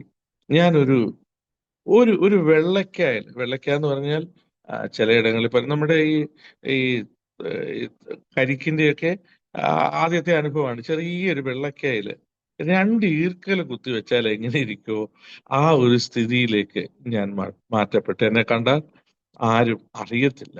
അതുപോലെ ഈ സമയത്തൊക്കെയാണ് ഞാൻ മരിച്ചു പോകും എന്നുള്ള അനുഭവം വന്നപ്പോഴാണ് എൻ്റെ അളിയനും പെങ്ങളും ഒക്കെ എന്നെ എൻ്റെ അമ്മ എൻ്റെ പെങ്ങൾക്ക് കത്തെഴുതി, നിന്റെ ആങ്ങളെ ചിലപ്പോൾ ഇനി കാണാൻ പറ്റത്തില്ല, നിങ്ങൾ പോയി കാണുന്നെങ്കിൽ കാണുക എന്ന് പറഞ്ഞ് എൻ്റെ പാസ്റ്റർ MB ജോർജ് കുട്ടിയും പെങ്ങളുടെ കൂടെ ഒന്നിച്ച് എന്നെ കാണാൻ ഡൽഹിയിൽ വന്ന അനുഭവങ്ങളൊക്കെ ഞാൻ ഓർക്കുകയാണ്. ഒരു അശുവായി തീരെ ചെറിയ, ഇന്ന് എനിക്ക് നല്ല വണ്ണമുണ്ട്. ഇന്ന് ഏകദേശം 105, 106 കിലോ ഭാരമുണ്ട്. അതൊക്കെ എന്ന് പറഞ്ഞു കഴിഞ്ഞാൽ തീരെ ഈ ബ്ലഡ് കയറ്റുക, ബ്ലഡ് കുറയും. അവസാനം എൻ്റെ ഈ ഞരമ്പുകളൊന്നും കിട്ടാതെ വന്നു. എൻ്റെ കയ്യിലെ ഞരമ്പുകൾ ഇപ്പോഴും എൻ്റെ പാടുകളുണ്ട്. അവസാനം അവർ ചെയ്ത് എൻ്റെ കാലിൻ്റെ ഞരമ്പ് മുറിച്ച് പെർമനന്റ് ഒരു ട്യൂബ് ഇട്ടിരിക്കുക. കാരണം എപ്പോഴും എനിക്ക് ബ്ലഡ് കയറ്റണം. ട്യൂബ് ഇട്ടിരിക്കുകയായിരുന്നു. ആ ബ്ലഡ് കയറ്റി ഞാൻ കുറച്ച് കഴിയുമ്പം റിക്കവറി ആവും. പക്ഷെ ബ്ലഡ് മറ്റൊരു ബ്ലഡ് ആണല്ലോ. ഈ സമയത്തൊന്നും ഞാനിങ്ങനെ ചിന്തിക്കുകയായിരുന്നു, ഈ ഇത്രയും ബ്ലഡ് പരിശോധിക്കാനുള്ള സാഹചര്യങ്ങളില്ലാത്ത ഒരു കാലഘട്ടമാണ് ആ സമയങ്ങൾ. അപ്പോൾ വേണമെങ്കിൽ മറ്റെന്തെങ്കിലും ഒക്കെ രോഗങ്ങൾ ഒക്കെ വരാവുന്ന സാഹചര്യം. എന്നാൽ ദൈവം തമ്പുരാൻ അങ്ങനെ ഒന്നും വരുത്താതെ ദൈവം സൂക്ഷിച്ചല്ലോ എന്ന് ഓർക്കുമ്പോൾ ഞാൻ ദൈവത്തിന് നന്ദി പറയാറുണ്ട്. അപ്പൊ ഈ കാലഘട്ടം, ഈ ബ്ലഡ് കയറ്റുക, ഞാൻ അവസാനം ഫെഡപ്പായി. എനിക്ക് എങ്ങനെ ജീവിക്കണമെന്ന് പോലും താല്പര്യമില്ലാത്ത കാലഘട്ടം. എൻ്റെ പിതാവ് ആ സമയങ്ങളിൽ വിദേശങ്ങളിൽ പോയ ഒരു സമയമാണ്. പെട്ടെന്ന് അസുഖം കൂടിയിട്ട് അദ്ദേഹം വേഗത്തിൽ തൻ്റെ ട്രിപ്പ് മതിയാക്കി താൻ മടങ്ങി വന്നു. എൻ്റെ പിതാവ് എന്നെ ട്രീറ്റ് ചെയ്യുന്ന ഡോക്ടറെ കണ്ടപ്പോൾ ഡോക്ടർ പറഞ്ഞ ഒരു സാക്ഷ്യം ഇതാണ്. Doctor B. കാർ, പ്രസിഡന്റ് വെങ്കട്ടരാമനെ ഒക്കെ ട്രീറ്റ് ചെയ്ത ഒരു ഡോക്ടറാണ്. പറയാണ്, ഞങ്ങൾ പഠിച്ച വൈദ്യശാസ്ത്രത്തിനനുസരിച്ച് നിങ്ങളുടെ മകനെ ട്രീറ്റ്മെന്റ് ചെയ്യുക എന്നുള്ളൊരു ഉത്തരവാദിത്തമുണ്ട് ഞങ്ങളത് ചെയ്യും. പക്ഷേ ഞങ്ങൾക്ക് സുഖപ്പെടുത്താൻ കഴിയത്തില്ല. നിങ്ങൾ ഈശ്വരനോട് പ്രാർത്ഥിക്കുക. അദ്ദേഹം ഒരു ബംഗാളിയാണ്. ആ ഈശ്വരന് മാത്രമേ എന്തെങ്കിലും ചെയ്യാൻ കഴിയത്തുള്ളൂ എന്ന് പറഞ്ഞു. അപ്പോൾ എൻ്റെ പിതാവ് ചോദിച്ചു, എൻ്റെ മകന്റെ അസുഖം എന്താ? അപ്പൊ അവര് പറയുക, ഇത് അസുഖമല്ല, ഇതൊരു ഡിഫക്റ്റാ. കാരണം 1,00,000 പേരിൽ ഒരാൾക്ക് കണ്ടുവരുന്ന ഒരു അപൂർവ ഡിഫക്റ്റാ. ഡിസീസിന് മരുന്നുണ്ട്, ഡിഫക്റ്റിന് മരുന്ന് കണ്ടുപിടിച്ചിട്ടില്ല. ആമേ. അപ്പൊ അങ്ങനെയാണ് അദ്ദേഹം പറഞ്ഞത്. ആമേ. എൻ്റെ അസുഖത്തിന്റെ പേരൊക്കെ കേട്ടാൽ എല്ലാവർക്കും ചിരി വരും. അതുപോലെയാണ് എൻ്റെ മെഡിക്കൽ ഡോക്യുമെന്റ് ഒക്കെ ഞാൻ ഇടയ്ക്ക് ഇങ്ങനെ നോക്കുമ്പോൾ അതിനകത്ത് എഴുതിയിരിക്കുന്ന എൻ്റെ അസുഖത്തിന്റെ പേര് അൺസ്പെസിഫൈഡ് ബ്ലീഡിംഗ് ഡിസോർഡർ. ഇന്നേ വരെ അവർ കണ്ടുപിടിക്കപ്പെട്ടില്ല എന്നുള്ളതാണ് വാസ്തവം. അവസാനം എൻ്റെ മെഡിക്കൽ ചെക്കപ്പ് നടന്നത് കൊച്ചിൻ നേവി ഹോസ്പിറ്റലിലാണ്. എൻ്റെ ഡോക്യുമെന്റ് എല്ലാവരും കണ്ടിട്ട് എൻ്റെ മുഖത്തേക്ക് ആകപ്പാടെ നോക്കിയ അനുഭവങ്ങളൊക്കെ ഉണ്ട്. അപ്പോ ഈ ഒരു സാഹചര്യങ്ങളോട് എൻ്റെ ഈ മനസ്സിലേക്ക് എനിക്ക് കർത്താവിന്റെ വേലയ്ക്ക് പോകണമെന്ന് ആഗ്രഹമുണ്ട്. പക്ഷെ ഞാൻ അങ്ങനെ ഒരു തീരുമാനം എടുക്കുമ്പോഴത്തേക്കും എൻ്റെ പിതാവിനെ അസഭ്യം പറയുന്ന വാചകങ്ങളാണ് എൻ്റെ ചെവിയിലേക്ക് വരുന്നത്. പലപ്പോഴും ഞാൻ തീരുമാനം എടുത്തു, കർത്താവെ അങ്ങ് വിളിക്കായിട്ട് ആ വേലയിലേക്ക് ഞാൻ പോകാം എന്ന് പറഞ്ഞ് ഞാൻ ആ തീരുമാനം എടുക്കുമ്പോൾ, ആ തീരുമാനത്തിന്റെ ഫൈനലാകുമ്പോൾ ഞാൻ എന്താ ചെയ്യേണ്ടതെന്ന് ആലോചിച്ച് വരുമ്പോൾ പെട്ടെന്ന് എൻ്റെ ചെവിയിൽ മുഴങ്ങി കേൾക്കുന്നത് എൻ്റെ പിതാവിനെ അസഭ്യം പറയുന്ന ഒരു വാക്കാണ്. അതുകൊണ്ട് ഞാൻ വീണ്ടും പുറകോട്ട് പോകും. നാളുകൾ കഴിഞ്ഞു. എനിക്ക് ആ ഈ ഞാൻ പറഞ്ഞല്ലോ, ഞാൻ ഇതിനോടേക്ക് വിവാഹിതനായി. എൻ്റെ മൂത്ത മകളെ എൻ്റെ വൈഫ് പ്രസവിച്ച് ആ സമയത്ത് പെട്ടെന്ന് ടെലിഗ്രാം ചെന്നു, നിങ്ങളുടെ ഭർത്താവ് സീരിയസ് ആണ്, ഡിയലിസ്റ്റിലാണ്, കാണാൻ വരിക. അങ്ങനെ ഈ കൈക്കുഞ്ഞുമായിട്ട് തീരെ ചെറിയ കുഞ്ഞുമായിട്ട് വന്ന അനുഭവങ്ങളും കണ്ടിട്ട് തിരികെ പോകുമ്പോൾ ഡൽഹിയിൽ ഉള്ള ഒരു ബോംബ് സ്ഫോടനം ഉണ്ടായതും ഒക്കെ ആ സമയത്താണ്. ഒരു പക്ഷേ ആ ടിക്കറ്റ് കൗണ്ടറിൽ എൻ്റെ വൈഫും വൈഫിന്റെ മാതാവും ഉൾപ്പെടേണ്ടതാണ്. ഒരു സർദാർജി പറഞ്ഞ, വേഗൻജി ഇങ്ങനെ നിൽക്കേണ്ട, ആ ടിക്കറ്റ് എടുത്തുകൊണ്ട് പൊക്കോ എന്ന് പറഞ്ഞതിന്റെ ആ സാഹചര്യത്തിൽ ടിക്കറ്റ് എടുത്തുകൊണ്ട് സ്റ്റെപ്പ് കയറി പോകുമ്പോഴാണ് ആ കൗണ്ടർ പൊട്ടിത്തെറിക്കുന്നത്. ദൈവം എത്ര വിശ്വസ്തനാണ്. ഞാൻ ഒരു പ്രാവശ്യം ഡൽഹിയിൽ പോയപ്പോൾ ആ ഭാഗത്ത് വന്നപ്പോൾ ഞാൻ നിന്ന് ഒരല്പസമയം കരയേണ്ട ഒരു സാഹചര്യം വന്നു. ഒരു പക്ഷേ എൻ്റെ മൂത്ത കുഞ്ഞും എൻ്റെ ഭാര്യയും ഭാര്യ മാതാവും ഒക്കെ ലോകത്തിൽ നിന്ന് മാറ്റപ്പെടേണ്ട ഒരു സാഹചര്യം അവിടെ വെച്ചുണ്ടാകുമായിരുന്നു. ഇന്ന് അവര് കർത്താവിന്റെ വേലയിൽ മറ്റൊരു രാജ്യത്ത് ആയിരിക്കുന്നു. ദൈവത്തിന്റെ വിശ്വസ്ത എത്ര വലുതാ. ആ കാര്യങ്ങൾ മുമ്പോട്ട് പോയി. ഞാന് ഈ ബ്ലഡ് ട്രാൻസ്ഫ്യൂഷൻ ചെയ്യുക എന്നുള്ള ട്രീറ്റ്മെന്റ് മാത്രമാണ് മെയിൻ ആയിട്ടുള്ളത്. വേറെ ഒന്നും അവരെനിക്ക് ചെയ്യാനില്ല. ബ്ലഡ് പോകുക, ബ്ലഡ് കയറ്റുക, ബ്ലഡ് പോകുക, ബ്ലഡ് കയറ്റുക. നാളുകൾ മുമ്പോട്ട് പോയി. പാറ്റ്നയിൽ എൻ്റെ പിതാവ് ശുശ്രൂഷിക്കുന്ന സമയം എൻ്റെ വൈഫ്, അമ്മ എല്ലാവരും പാറ്റ്ന ആയിരിക്കുന്ന സമയത്ത് ഒരു ദിവസം ഞായറാഴ്ച എല്ലാവരും നിൽക്കെ പെട്ടെന്ന് എനിക്ക് ഈ അറ്റാക്ക് ഉണ്ടാകുകയും ബ്ലഡ് കണ്ടമാനം എൻ്റെ ശരീരത്തിൽ നഷ്ടപ്പെട്ടു. അവരുടൻ തന്നെ എന്നെ പാറ്റ്ന മെഡിക്കൽ കോളേജിലേക്ക് അവർ കൊണ്ടുപോയി. ഞാൻ ലീവിന് വന്ന 15 ദിവസത്തേക്ക് ലീവിന് വന്ന പെട്ടെന്ന് കൊണ്ടുപോയി. അവിടെ ചെന്നു. അവർ ഡോക്ടേഴ്സൊക്കെ അവിടെ അന്ന് നമ്മുടെ ചർച്ചിൽ തന്നെ ഓൾറെഡി 2-3 ഡോക്ടേഴ്സ് ഉണ്ടായിരുന്നു. ഇപ്പോഴ് പെരുമ്പാവൂര് ഒരു ഹോസ്പിറ്റലായിരിക്കും ഡോക്ടർ ഷേർലി, അന്നൊക്കെ അവർ പഠിച്ചുകൊണ്ടിരിക്കുന്ന കാലഘട്ടമാണ്. അതുപോലെ തന്നെ ചെന്നൈയിലായിരിക്കും ഡോക്ടർ സച്ചി. ഇവരൊക്കെ ആ കാലഘട്ടങ്ങളിലുണ്ട്. ഇവരെല്ലാം ഒന്നിച്ച് വേഗം വന്ന് പെട്ടെന്ന് ബ്ലഡ് എനിക്ക് സംഘടിപ്പിച്ച് തരികയും എനിക്ക് ബ്ലഡ് കയറ്റുകയും ചെയ്തു. ഞാൻ അങ്ങനെയാണ് അവിടെ നിന്ന് രക്ഷപ്പെട്ടത്.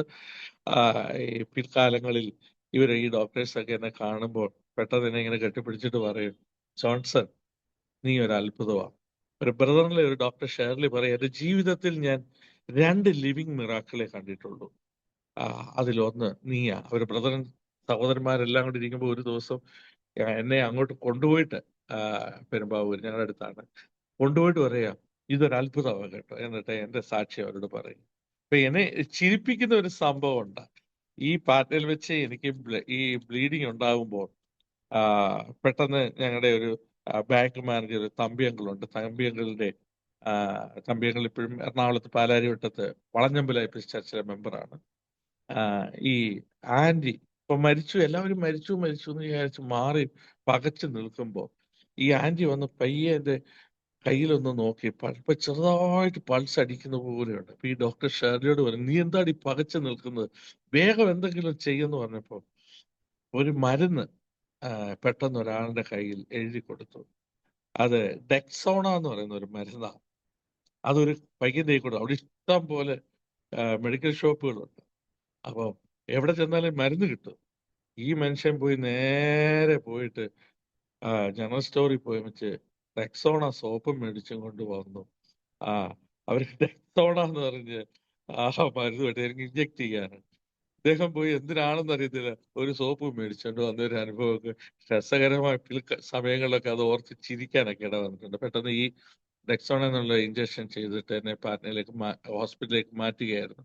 ഞാൻ പറഞ്ഞതിന് സാരം ദൈവം മരണകരമായ സാഹചര്യങ്ങളുടെ കടന്നു പോയിട്ടും അവിടെ നിന്നെല്ലാം ദൈവം വിടുവിക്കുക. ഈ ബ്ലഡ് കയറ്റി കഴിയുമ്പോഴത്തേക്ക് ഞാൻ സാധാരണ രീതിയിലേക്ക് പഴയ ഒരു രീതിയിലേക്ക് ഒരു ഇച്ചിരി ക്ഷീണം ഉണ്ടാവും. പിന്നെ ഞാൻ പഴയ സ്ഥിതിയിലേക്ക് പോകും. ഒരു 5 6 അല്ലെങ്കിൽ 10 അല്ലെങ്കിൽ 15 ദിവസം കഴിയുമ്പോൾ വീണ്ടും ബ്ലഡ് വോമിറ്റിംഗ് ആവും. വീണ്ടും ആശുപത്രിയിലോട്ട് പോകും. ഇത് തന്നെ സ്ഥിരം പരിപാടി എന്ന പോലെ ഇതായിത്തീർന്നു.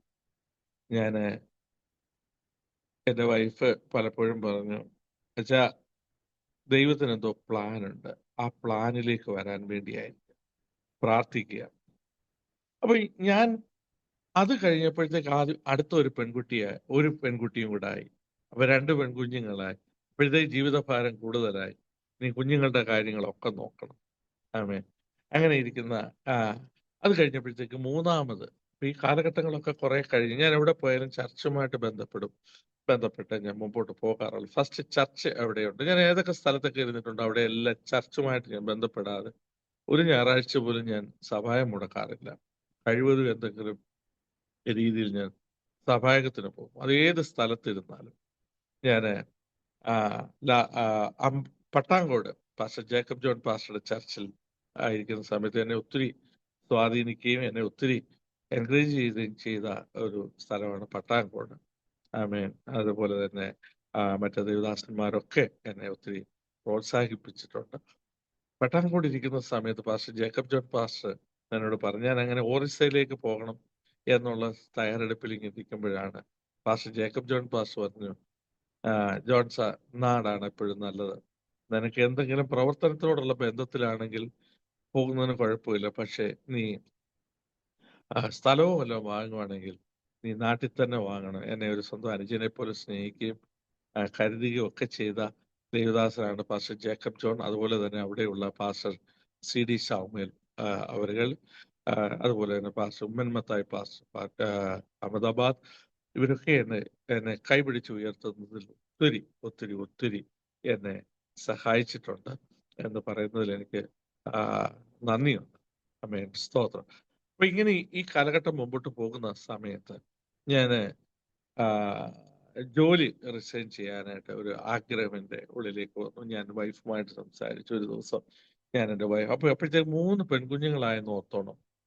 ആദ്യത്തെ ഒരു പെൺകുഞ്ഞായപ്പോൾ കുഞ്ഞിനെ എന്റെ പെൺകുട്ടിയുടെ കരുതലിന് വേണ്ടിയുള്ള കാര്യങ്ങൾ ആ ചിന്ത വന്നപ്പോ രണ്ടാമത് ഒരു പെൺകുട്ടിയും കൂടെ ആയപ്പോഴത്തേക്ക് 2 ആയി ഭാരം.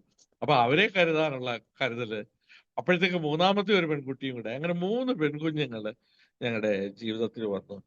അപ്പൊ അപ്പോഴെല്ലാം ഈ കാര്യങ്ങൾ കുഞ്ഞുങ്ങളുടെ കാര്യത്തിന് വേണ്ടി ശ്രദ്ധിക്കണമല്ലോ എന്ന് വിചാരിച്ച് ഞാൻ, ദൈവം പലപ്പോഴും എന്നോട് സംസാരിക്കാറുണ്ടെങ്കിലും ഈ കാര്യവും മറ്റ് എൻ്റെ പിതാവിനെ അസഭ്യം പറയുന്ന കാര്യങ്ങളും എന്നെ പുറകോട്ട് നയിച്ചു. ആമേൻ.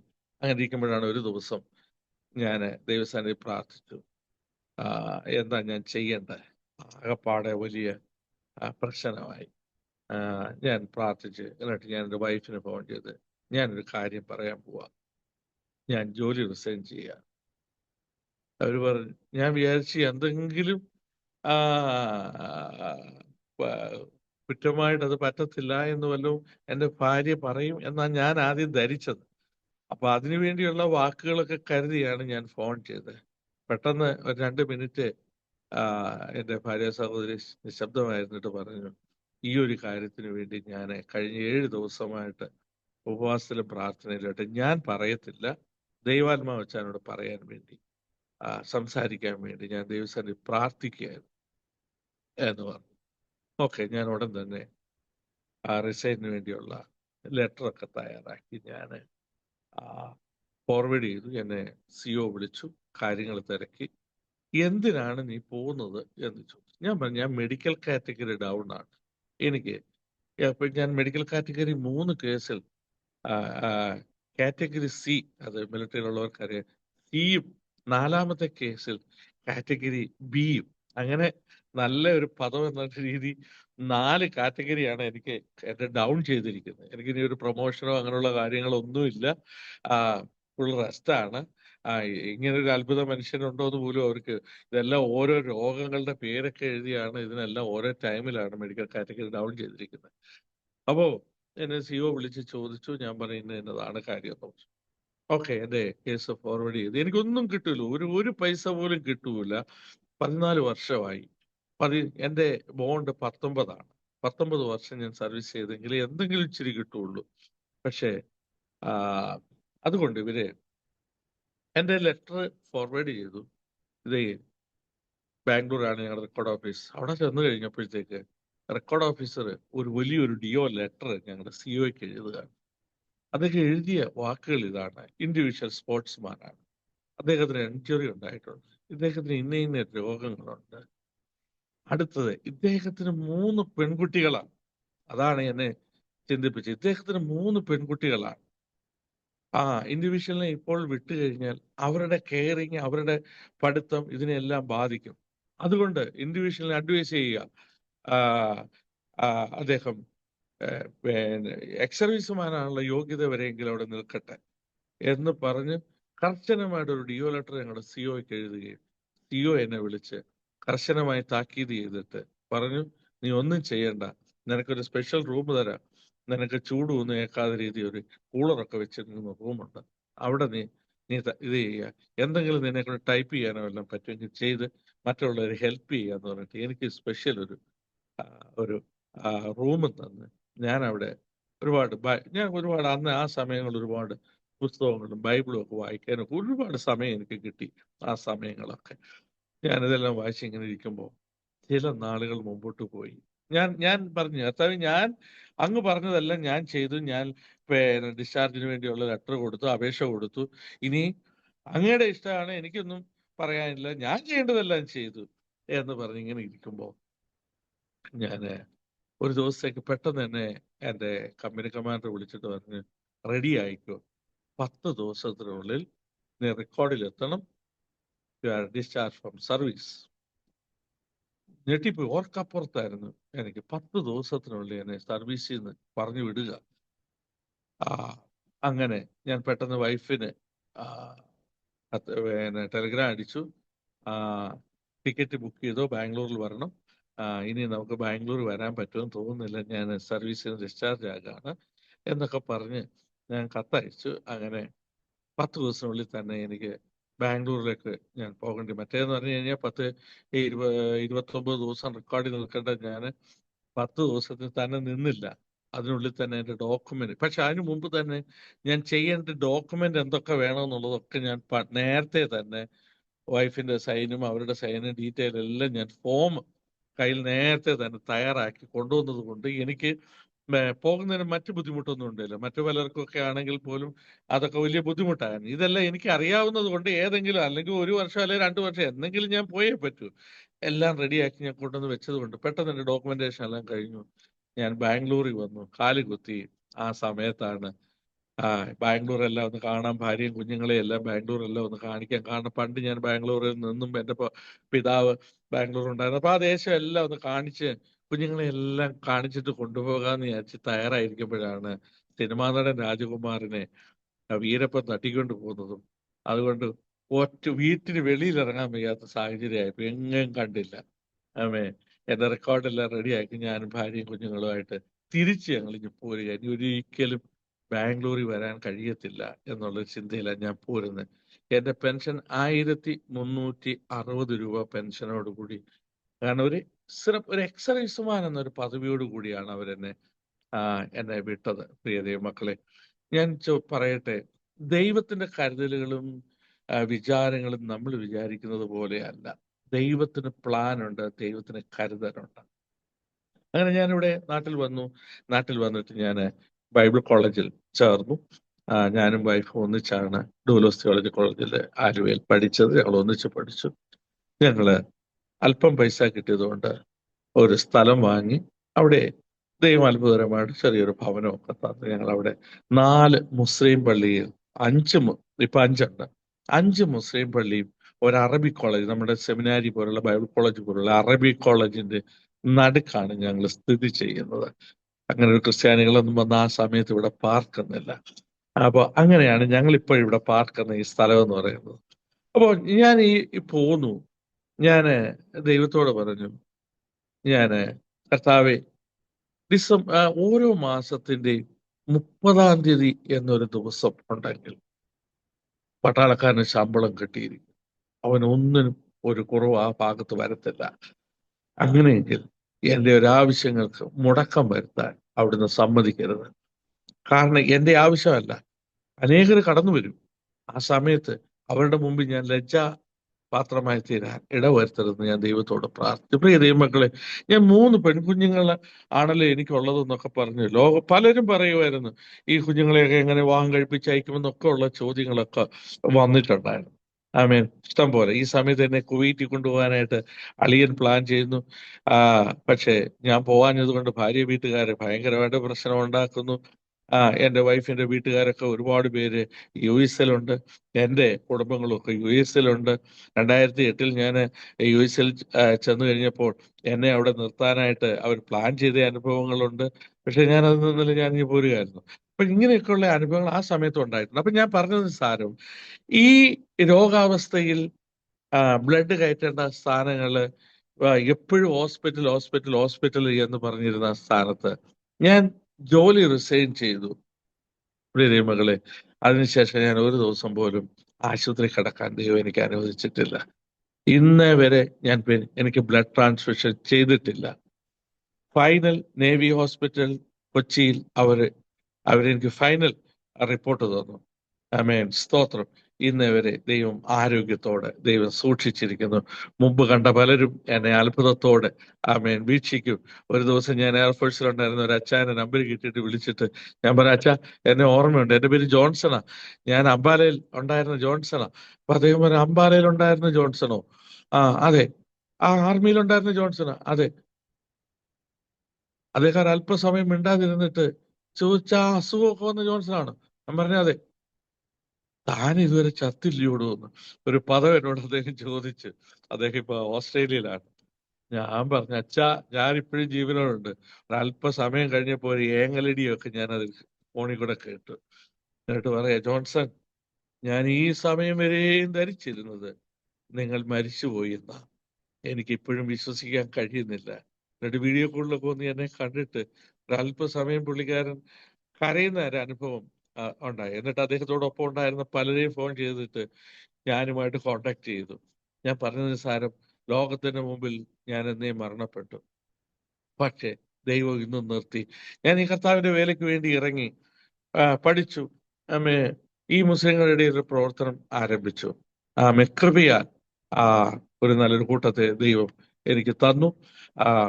ഇവിടുന്ന് 25 കിലോമീറ്റർ ദൂരെ മറ്റൊരു ചർച്ച് സ്ഥാപിച്ചു. അവിടെ ഒരു ഹോളും ഒക്കെ പണിത് അവിടെ മറ്റൊരു ദേവദാസനെ അവിടെ ആക്കിയിട്ടുണ്ട്. അപ്പോൾ തന്നെ ഇവിടുന്ന് ഒരു 7 കിലോമീറ്റർ ദൂരെ മറ്റൊരു പ്രവർത്തനം ആരംഭിച്ചു. ഫോർട്ട് കൊച്ചിയിൽ ഒരു പ്രവർത്തനം ഉണ്ടായിരുന്നു. അവിടെ അനേക ആത്മാക്കള് കടന്നു വന്നു. പക്ഷെ എല്ലാം കൂടെ എനിക്ക് മാനേജ് ചെയ്യാൻ കഴിയാഞ്ഞുകൊണ്ട് ആ സമയത്ത് ചില അതിന്റെ പരിമിതി കാരണം ചിലരെയൊക്കെ ഞാൻ അടുത്തുള്ള ചില BGCXന്റെ ചർച്ച്, അതുപോലെ തന്നെ എക്സോഡസ്, ഇങ്ങനെയുള്ള ചർച്ചുകളിലേക്ക് ഇവരെ എത്തിക്കുകയും അവരെല്ലാം ഇന്ന് ദൈവകൃപയാൽ ആയിരിക്കുന്നു. ഞാൻ ഇത്ര പറയുവാനുള്ള കാരണം, ദൈവം വിശ്വസ്തൻ, ദൈവം വിളിച്ചാൽ വഴി നടത്തുവാൻ ശക്തനായ ദൈവമാണ്. 2 കുഞ്ഞുങ്ങളുടെ വിവാഹം നടന്നു. മൂത്തയാളിന്റെയും ഏറ്റവും ഇളയ ആളിന്റെ ആരുടെയും മുമ്പിൽ കൈനീട്ടേണ്ടി വന്നില്ല, ആരോടും ചോദിച്ചില്ല. സ്വർഗത്തിലെ ദൈവം അത്ഭുതകരമായി നടത്തി. എന്റെ മൂത്ത കുഞ്ഞിനെ അവള് പഠിച്ച് KVയിലാണ് ഇവരെല്ലാം പഠിച്ചത്. നല്ല മാർക്കോടി പാസ്സായ കുഞ്ഞാണ്. ഒരു ദിവസം എന്റെ മൂത്ത പൈതല് കടന്നു വന്നിട്ട് എന്നോട് പറയാ, ഞാനൊരു പപ്പായുടെ ഒരു കാര്യം പറയട്ടെ എന്ന് ചോദിച്ചു. ഞാൻ പറഞ്ഞു. എന്നിട്ട് പറഞ്ഞു, എനിക്ക് കർത്താവിന്റെ വേലയ്ക്ക് വേണ്ടി പോകണം. ഞാൻ പറഞ്ഞു, പറ്റത്തില്ല. നീ നേഴ്സിങ്ങോ വല്ലതും പോകാൻ പറഞ്ഞു. എല്ലാവരും നമ്മളെ ഇങ്ങനെ നോക്കിയിരിക്കുക എന്നൊക്കെ പറഞ്ഞപ്പോ അന്നേരം ഒന്നും മിണ്ടിയില്ല. മൂത്ത കുഞ്ഞുങ്ങൾ അങ്ങനെ അവൾ എന്നോട് എതിർത്തൊന്നും പറയത്തില്ല. അന്ന് അവള് എന്നോട് വന്ന് പറഞ്ഞു. 2ാമത്തെ ദിവസം വീണ്ടും വന്ന് എന്റെ കട്ടിൽ എന്റെ കാലിനെടുത്ത് വന്നിരുന്നു. എന്റെ കാലിലൊക്കെ ഒന്ന് തടഞ്ഞു. ഞാൻ ഒരു കാര്യയുടെ പപ്പായോട് പറഞ്ഞോട്ടെ. അവൻ പപ്പ ദൈവസന്നിധിയിൽ അടി കൊണ്ടതുപോലെ ഞാനും അടി കൊള്ളണമെന്നാണ് പപ്പയുടെ താല്പര്യമെങ്കിൽ ഞാൻ പപ്പ പറയുന്ന പോലെ നഴ്സിങ്ങിന് പൊക്കോളാം എന്ന് പറഞ്ഞു. ഞാൻ പറഞ്ഞു, വേണ്ട, നീ പൊക്കോ. പക്ഷെ ഒറ്റ കാര്യമുള്ളൂ, ഫീസ് നീ തന്നെ പ്രാർത്ഥിച്ച് മേടിച്ചോണം. അത് ഞാൻ ഏറ്റുന്നു. കൃപയാൽ സ്തോത്രം. അവളെ ഡെറാഡൂൺ NTCയിൽ അവള് അവിടെ പഠിച്ചു. അതിനുശേഷം പഠിച്ച ഉടൻ തന്നെ BDക്ക് ഗുണ്ടൂരിൽ അവൾ ചേർന്നു. അവൾ BDയും കഴിഞ്ഞു. ഞാൻ ദൈവസന്നിധി പ്രാർത്ഥിച്ച കർത്താവേ, എൻ്റെ കുഞ്ഞുങ്ങൾ ആരുടെയും വിവാഹത്തിന് പലരുടെയും മുമ്പിൽ പോയി ചായം കൊണ്ട് നിൽക്കാൻ ദൈവം വരുത്തരുത്. ഞാൻ ദൈവസന്നിധി പ്രാർത്ഥിച്ചു. ആദ്യം വന്ന് പെണ്ണ് കണ്ടു, ആ വ്യക്തി തന്നെ വിവാഹം കഴിച്ചു. ബാംഗ്ലൂരിൽ നിന്ന് ഒരു വിവാഹാലോചന വന്നു. ആ വ്യക്തി തന്നെ അവനും MGH സയക്സ് പഠിച്ചൊരു ദൈവപൈതലാണ്. അവനുമായിട്ടുള്ള വിവാഹം നടന്നു. ഇന്ന് അവർ ദുബായിലായിരിക്കുന്നു. രണ്ടാമത്തെ ആളുടെ വിവാഹത്തിന് വേണ്ടി ഒത്തിരി ശ്രമിച്ചെങ്കിലും നടക്കുന്നില്ല. ഇവളുടെയും അനുഭവം മറ്റൊന്നാ. ഇവളും ഇതേപോലെ തന്നെ പറഞ്ഞു, എനിക്ക് പഠിക്കണം, നന്നായിട്ട് പഠിക്കും. അവളും കെവിയിലാണ് പഠിച്ചത്. അവൾ പറഞ്ഞു, എനിക്ക് മെഡിസിന് പോകണം. ഞാൻ പറഞ്ഞു, മെഡിസിൻ പഠിപ്പിക്കാൻ എനിക്ക് നിവൃത്തിയില്ല, എന്നെ കൊണ്ട് കഴിയത്തില്ല. അപ്പോ പറഞ്ഞു, പപ്പായ്ക്ക് കഴിയത്തില്ല, പക്ഷേ പപ്പ പ്രസംഗിക്കുന്ന ദൈവത്തിന് കഴിയും. ഈ ഒരു വാചകം എന്നോട് പറഞ്ഞു. ഞങ്ങൾ തമ്മിൽ ഭയങ്കര വഴക്കായി. എത്ര രൂപ വേണം പഠിക്കണമെങ്കിൽ, എന്ത് ചെയ്യും, ഒരു മാർഗവുമില്ല. ദൈവമേ, പറഞ്ഞാൽ സഹായിക്കാൻ ഇഷ്ടം പോലെ ആൾക്കാരുണ്ട്. ഒറ്റ വാക്ക് പറഞ്ഞാൽ സഹായിക്കാൻ ഇഷ്ടം പോലെ ആൾക്കാരുണ്ട് പ്രിയപ്പെട്ടവര്. പക്ഷെ ആരോടും പറയത്തില്ല. ആരോടും ഞങ്ങളുടെ ആവശ്യങ്ങൾ ഇന്നേ വരെ പറഞ്ഞിട്ടുമില്ല, ഇനിയോട്ട് പറയത്തുമില്ല. അങ്ങനെ ഇവള് പറഞ്ഞു, എനിക്ക് രണ്ട് ഓപ്ഷനേ ഉള്ളൂ. ഒന്ന് IPS അല്ലെങ്കിൽ മെഡിസിൻ, ഡോക്ടർ. ആയിരിക്കുന്ന സമയത്ത് വളരെ അത്ഭുതകരമായിട്ട് യുക്രൈനിൽ അവർക്ക് അഡ്മിഷൻ ലഭിച്ചു. 5 പൈസ കയ്യിലില്ലാത്ത സമയത്ത് തന്നെ അവിടെ അഡ്മിഷൻ ലഭിച്ചു. അതെല്ലാം അത്ഭുതകരമായിട്ട് കിട്ടിയതാ. പഠനം പൂർത്തീകരിച്ച് അവിടെ ഇരുന്നു കൊണ്ട് തന്നെ എക്സാം എല്ലാം പാസ്സായി. അവള് ഇപ്പോൾ പ്ലാബ് എല്ലാം എഴുതി ഇപ്പോൾ UK അവിടെ ആയിരിക്കുന്നു. ജോലിക്ക് വേണ്ടി വെയിറ്റ് ചെയ്യുന്നു. ബാക്കിയെല്ലാം GMC രജിസ്ട്രേഷൻ എല്ലാം കഴിഞ്ഞ് വെയിറ്റ് ചെയ്യുക. അത് അങ്ങനെ ഏറ്റവും ഇളയ ആളുടെ അപ്പൊ അങ്ങനെ ഇരിക്കുമ്പോഴാണ് അവളുടെ വിവാഹത്തിന് വേണ്ടിയുള്ള തയ്യാറെടുപ്പ് നടന്നു. കൃപയാല് അവളുടെ വിവാഹം നടന്നു. ഇനി നടുവത്തെ ഒരാളിന്റെ വിവാഹം നടക്കുന്നുണ്ട്. ഈ പ്രേക്ഷകരായിരിക്കുന്നവര് നിങ്ങൾ പ്രാർത്ഥിക്കുക വിഷയത്തിന് വേണ്ടി. കാരണം എന്താണെന്ന് വെച്ച് കഴിഞ്ഞാല് അവൾക്ക് കുറെ പേരെ സഹായിക്കണം, അവൾക്ക് കുറെ കാര്യങ്ങൾ ചെയ്യണം. അവിടെ ആയിരിക്കുന്ന ചർച്ചുമായിട്ട് ഭയങ്കര കമ്മിറ്റ്മെന്റ് ആണ്. അവർ ഇംഗ്ലീഷ് ചർച്ചിലാണ് പോകുന്നത്. അപ്പൊ ഞാൻ പറഞ്ഞത്, ദൈവം വിശ്വസ്തനായി കൂടെ ഇരുന്നു. ദൈവം അത്ഭുതകരമായിട്ട് ദൈവം നടത്തി. വഴികൾ ദൈവം തുറന്നു. ഏതൊക്കെ മേഖലകളിൽ ദൈവം മാനിക്കാമാകുന്ന സാഹചര്യങ്ങളിലെല്ലാം ദൈവം മാനിച്ചു. കാരണം പല ജീവിതത്തിലെ പ്രതിസന്ധികൾ കടന്നു വരാനുള്ള കാരണം ഒന്നേ ഒരു കാര്യമുള്ളൂ. എൻ്റെ പിതാവിൻ്റെ ജീവിതത്തിൽ നേരിട്ട തിക്താനുഭവങ്ങൾ ഞങ്ങൾ കണ്ടു വളർന്നു. ഈ ശബ്ദം കേട്ടുകൊണ്ടിരിക്കുമ്പോൾ എനിക്ക് പ്രേക്ഷകരോട് പറയാനുള്ള ഒറ്റ കാര്യമേ ഉള്ളൂ. നമ്മൾ സഭാവിശ്വാസികൾ കാരണം ഒരു പാസ്റ്റർമാരുടെ മക്കൾ പിന്മാറ്റത്തിലേക്കോ ദൈവം വിളിച്ച വിളിയിലേക്ക് പോകുവാൻ തടസ്സമാകുന്ന ഒന്നും ആരുടെയും ജീവിതത്തിലൂടെ അവർക്ക് നേരിടുവാൻ ഇടയാകല്ലേ. നിങ്ങളുടെ വാക്കുകളും നിങ്ങളുടെ പ്രവൃത്തികളും അവരെ പ്രൊമോട്ട് ചെയ്യുന്നതായി തീരുവാൻ ദൈവം സഹായിക്കട്ടെ എന്ന് ഞാൻ പ്രാർത്ഥിക്കുന്നു. അതോടൊപ്പം തന്നെ ഈ ദേശത്ത് വളരെ പ്രതിസന്ധിയിലൂടെ ഞങ്ങൾ കടന്നു പോയത്, ഞങ്ങളെ കൊല്ലുവാനായിട്ടൊക്കെ ഞങ്ങൾ പാർക്കുന്ന ദേശത്തുള്ള സമാധാന മതക്കാര് കടന്നു വരികയും ഇവിടെ പ്രാർത്ഥന നടക്കത്തില്ല എന്നുള്ള ഇതിലൂടെ വലിയ പ്രശ്നങ്ങൾ നേരിടുകയൊക്കെ ചെയ്തെങ്കിലും ഞങ്ങൾ കേസിനോ വഴക്കിനോ ഒന്നും പോയില്ല. ഗവൺമെന്റ് സ്വമേധയാ കേസെടുത്ത് അതിനൊരു പരിഹാരം കണ്ട് ഇന്ന് ഞങ്ങൾ ഈ ദേശത്ത് സമാധാനത്തോടെ ആയിരിക്കും. ദൈവം വിശ്വസ്തൻ. ഈ ദൈവം വിളിച്ച വിളിയിലേക്ക് നാം ഓരോരുത്തരും എത്തപ്പെടുവാൻ നാം ചില പ്രതിസന്ധിയിലൂടെ കടന്നു പോകുമെന്നുള്ളത് വാസ്തവമായ കാര്യമാണ്. ഇത് എൻ്റെ ജീവിതാനുഭവത്തിലെ ചില കാര്യങ്ങൾ മാത്രമേ ഞാൻ ഇവിടെ കോറിയിട്ടിട്ടുള്ളൂ. അതുകൊണ്ട് ദൈവമക്കൾ പ്രാർത്ഥനയോടെ നമ്മളുടെ കടന്നു വരുന്ന ദൈവദാസന്മാർക്ക് നിങ്ങളൊരു തണലും ആശ്വാസവുമായി തീരുവാൻ ദൈവം നിങ്ങളെല്ലാവരെയും സഹായിക്കട്ടെ എന്ന് ഞാൻ പ്രാർത്ഥിക്കുന്നു. ഇപ്പോൾ ഞാൻ തിരിഞ്ഞു നോക്കുമ്പോൾ, കർത്താവെ, ഈ ശുശ്രൂഷയ്ക്ക് ഞാൻ നേരത്തെ ഇറങ്ങേണ്ടതായിരുന്നല്ലോ എന്ന് എനിക്കൊരു ചിന്തയും പലപ്പോഴും എൻ്റെ ജീവിതത്തിലുണ്ട്. അതുകൊണ്ട് ദൈവം വിളിച്ച സമയത്ത് തന്നെ ഇറങ്ങുക എന്നുള്ളതാണ് ഏകപവും വഴി. ദൈവം കണ്ടിട്ടുണ്ടെങ്കിൽ ആ വഴിയിലേക്ക് ദൈവം കൊണ്ടുവരുമെന്ന് ഞാൻ നിങ്ങളെ ഓർപ്പിക്കുന്നു. ഞാൻ എൻ്റെ ഈ സമയത്തിൽ നിന്ന് ഞാൻ ചുരുക്കമായിട്ട് ഇത്രയും പറഞ്ഞുകൊണ്ട് ഞാൻ നിർത്താൻ താല്പര്യപ്പെടുന്നു. എനിക്ക് രണ്ട് കൊച്ചുമക്കളുണ്ട്, രണ്ട് ആൺകുഞ്ഞുങ്ങൾ. അവരെയും എൻ്റെ കുഞ്ഞുങ്ങളെയും എല്ലാം നിങ്ങൾ ഓർത്ത് പ്രാർത്ഥിക്കണം എന്ന് ഓർപ്പിച്ചുകൊണ്ട് ഞാൻ എൻ്റെ വാക്കുന്ന് വിരമിക്കട്ടെ. ദൈവം അനുഗ്രഹിക്കട്ടെ. എനിക്ക് ഒത്തിരി സന്തോഷമുണ്ട് ഈ അരോമ ടി വിയിൽ എൻ്റെ ഈ ചെറിയ സാക്ഷ്യം പറയുവാൻ ഒരവസരം തന്നതിന്.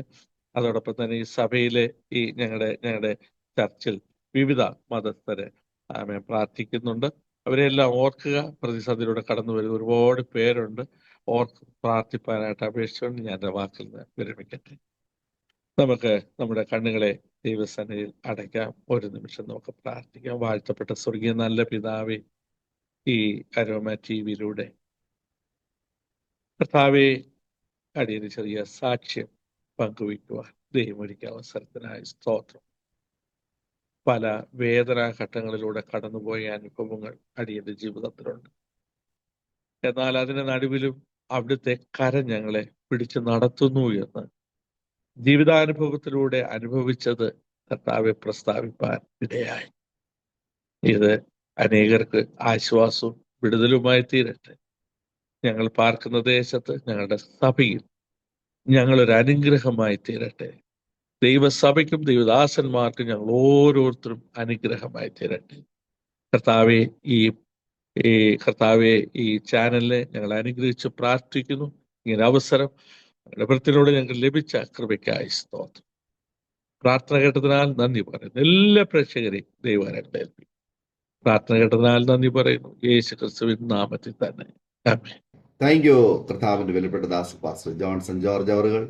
ഇത്രത്തോളം സമയം ദൈവം നടത്തിയ അത്ഭുതകരമായ അനുഗ്രഹീതമായ ജീവിതാനുഭവങ്ങളെക്കുറിച്ച് ദൈവനാമ മഹത്വത്തിന് വേണ്ടി അരോമ ടിവിയുടെ ശ്രോതാക്കളോടൊപ്പം പങ്കുവയ്ക്കുവാൻ സ്വർഗത്തിലെ ദൈവം കൃപ ചെയ്തതോർത്ത് ഞാൻ ദൈവത്തിന് നന്ദി പറയുന്നു. കർത്താവിന്റെ മഹത്വമുള്ള ശുശ്രൂഷയിലായിരുന്ന ദൈവദാസന്റെ മകനായിട്ട് ജനിച്ചു വളർത്തപ്പെടുവാൻ, ഭാഗ്യകരമായ ഒരുപാട് അനുഭവങ്ങളിലൂടെ കടന്നു പോകുവാനൊക്കെ ജീവിതത്തിൽ തിരിഞ്ഞു നോക്കുമ്പോൾ കർത്താവ് കൃപ ചെയ്തു എന്ന് മാത്രമേ എനിക്ക് ഈ സാക്ഷ്യത്തിൽ നിന്ന് മനസ്സിലാക്കുവാൻ കൊണ്ട് കഴിഞ്ഞിട്ടുള്ളൂ. മാനുഷികമായി നോക്കിയാൽ പെട്ടെന്ന് മാഞ്ഞു പോകുന്ന ഒരുപാട് കഷ്ടതയുടെ, വേദനയുടെ അനുഭവങ്ങൾ ജീവിതത്തിൽ കടന്നു വന്നുവെങ്കിലും ഒരിക്കലും മാഞ്ഞു പോകാത്ത, ഒരിക്കലും നഷ്ടമാകാത്ത നിത്യമായ ദൈവസ്നേഹത്തിന്റെ കരം മുറുകെ പിടിച്ചതിനാൽ ആമേൻ മറന്നു പോകാത്ത, എന്നും നിലനിൽക്കുന്ന ഒരുപാട് അനുഭവങ്ങളും ഓർമ്മകളും പിന്നത്തേതില് ലഭിക്കുവാൻ ഇടയായി തീർന്നു. സ്തോത്രം. ദൈവം എത്ര നല്ലവൻ എന്ന് നമ്മൾ രുചിച്ചറിയുവാൻ ചില അനുഭവങ്ങളിലൂടെ ദൈവം നമ്മളെ കടത്തിവിടുമ്പോൾ അതൊക്കെ ദൈവനാമ മഹത്വത്തിനായി ഉള്ള വഴികൾ, സ്റ്റെപ്പുകളായിരുന്നു എന്ന് നമ്മൾ തിരിച്ചറിയുമ്പോൾ, അത് തിരിച്ചറിയുവാൻ ഒരു വിഷയെങ്കിൽ നമ്മൾ വൈകിയെന്ന് വരാം. എന്നാൽ തിരിച്ചറിയുമ്പോഴാണ് അതിന്റെ മധുരിമ നമുക്ക് മനസ്സിലാക്കി ദൈവത്തെ മഹത്വപ്പെടുത്തുവാൻ തക്കവണ്ണം കഴിയുന്നത്.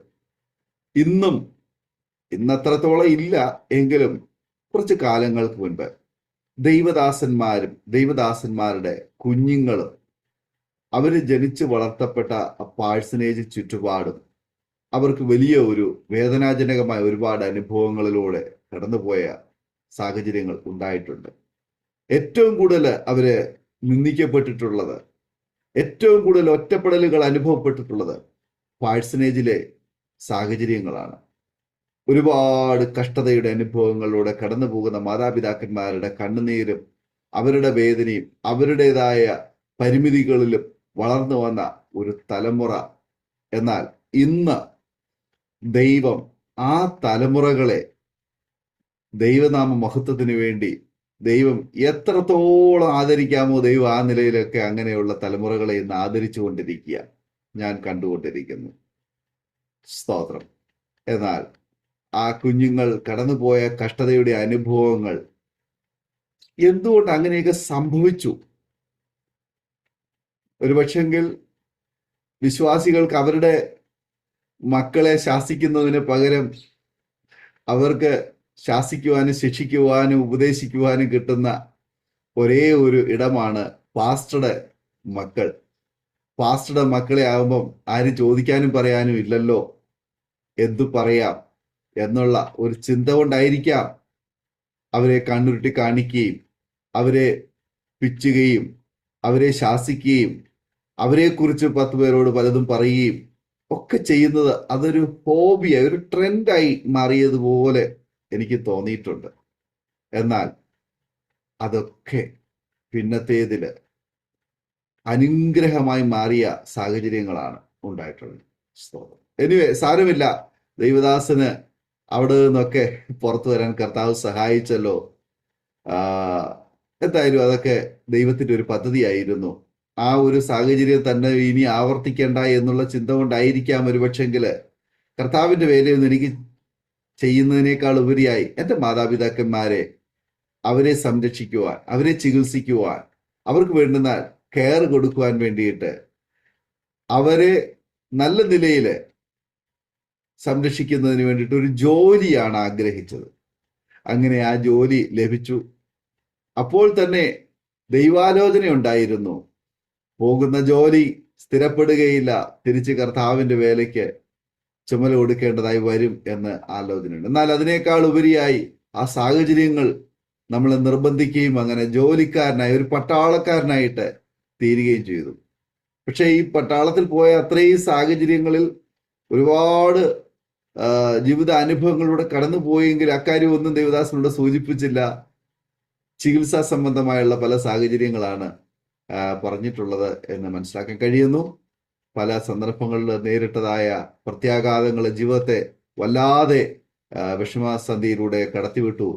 എന്നാൽ അതിൻ്റെയൊക്കെ നടുവിൽ കർത്താവ് കൈവിടാതെ കൂടെയിരുന്നു. തക്ക സമയമായപ്പോൾ കർത്താവ് ഒരുക്കി വെട്ടുകുഴിയിൽ വെച്ച് കുറവ് തീർത്ത കല്ലുകൾ പോലെ കർത്താവ് പുറത്തു കൊണ്ടുവന്ന് ഇന്ന് ആലയത്തിന്റെ ഒരു ശുശ്രൂഷക്കാരനായി അനേകർക്ക് ആശ്വാസം പകരുന്ന ഒരു ഇടമായി മാറത്തക്കവണ്ണം അങ്ങനെയുള്ള ഒരു നിലയിലേക്ക് ദൈവം ഒരുക്കിയെടുത്ത ആ ദൈവദാസനെയും കുടുംബത്തെയും ദൈവം തന്ന നല്ല അനുഭവങ്ങൾക്കായിട്ട് ഞാൻ ദൈവത്തിന് നന്ദി പറയുന്നു. കർത്താവിന്റെ ദാസനെയും കുടുംബത്തെയും ദൈവം ധാരാളം അനുഗ്രഹിക്കട്ടെ. ദൈവം തന്നമായി തന്ന മക്കൾ, മരുമക്കൾ, ചെറുമക്കൾ എല്ലാവരും കർത്താവിന് വേണ്ടി പ്രയോജനപ്പെടുവാൻ ദൈവം സഹായിക്കട്ടെ എന്ന് ഇത്തരത്തിൽ ആശംസിക്കുന്നു, പ്രാർത്ഥിക്കുന്നു. ഇത്രത്തോളം സമയം അരോമാറ്റിയുടെ പ്രേക്ഷകരോടൊപ്പം സമയം ചെലവഴിപ്പാനും കർത്താവ് ബലപ്പെടുത്തിയല്ലോ. ഇനി ഏറെ അവസരങ്ങൾ, വേദികൾ കർത്താവ് ഒരുക്കട്ടെ എന്ന് ഇത്തരണത്തിൽ ഓർപ്പിക്കുന്നു. അരോമാറ്റിയുടെ പ്രേക്ഷകർക്ക് ഈ ദൈവദാസന്റെ സാക്ഷ്യം, ജീവിതാനുഭവങ്ങൾ ഒരു വേറിട്ട അനുഭവമായി തീർന്നു എന്ന് ഞങ്ങൾ പൂർണ്ണമായി വിശ്വസിക്കുകയാണ്. നിങ്ങളുടെ പ്രിയപ്പെട്ടവർക്ക്, സുഹൃത്തുക്കൾ കൂടി ഷെയർ ചെയ്ത് കൊടുക്കണം. നിങ്ങളുടെ വലിയൊരു അഭിപ്രായങ്ങളും നിർദ്ദേശങ്ങളും കമന്റ് ബോക്സിൽ രേഖപ്പെടുത്തണം. നിങ്ങൾക്കൊരു പ്രാർത്ഥനാ വിഷയമുണ്ടെങ്കിൽ സ്ക്രീനിൽ കാണുന്ന വാട്സപ്പ് നമ്പറിൽ ഞങ്ങൾ വിവരം അറിയിക്കണം. എല്ലാ തിങ്കളാഴ്ചയും സാക്ഷ്യം പറഞ്ഞ പ്രിയപ്പെട്ടവരോടൊപ്പം അരോമാറ്റിയിൽ പ്രാർത്ഥിക്കുവാൻ നിങ്ങൾക്ക് അവസരമുണ്ട്. രാത്രി 9 മണിക്ക് ആരംഭിക്കുന്ന പ്രാർത്ഥനയിൽ നിങ്ങൾക്കും പങ്കാളികളാകാം. അടുത്ത അനുഗ്രഹിക്കപ്പെട്ട സാക്ഷ്യ വചന ചിന്തയുമായി വീണ്ടും കൂടി കാണുകയും എല്ലാ പ്രിയപ്പെട്ടവർക്കും good bye. God bless you all. ഓർമ്മയുടെ മനോരഥത്തിൽ മായാത്ത ഓർമ്മയ്ക്കായി അരോമ മാട്രിമോണിയിൽ നിന്നും ജീവിത പങ്കാളിയെ കണ്ടെത്തൂ. നിങ്ങൾ ഒരു ക്രിസ്തീയ ജീവിത പങ്കാളിയെ അന്വേഷിക്കുകയാണോ? അതോ മക്കൾക്ക് അനുയോജ്യമായ ഒരു തക്ക തുണയ്ക്ക് വേണ്ടി പ്രാർത്ഥിക്കുന്ന വ്യക്തിയാണോ? എങ്കിൽ അരോമ മാട്രിമോണി നിങ്ങൾക്ക് വേണ്ടിയാണ്. ഇന്നു തന്നെ സൗജന്യമായി രജിസ്റ്റർ ചെയ്യൂ.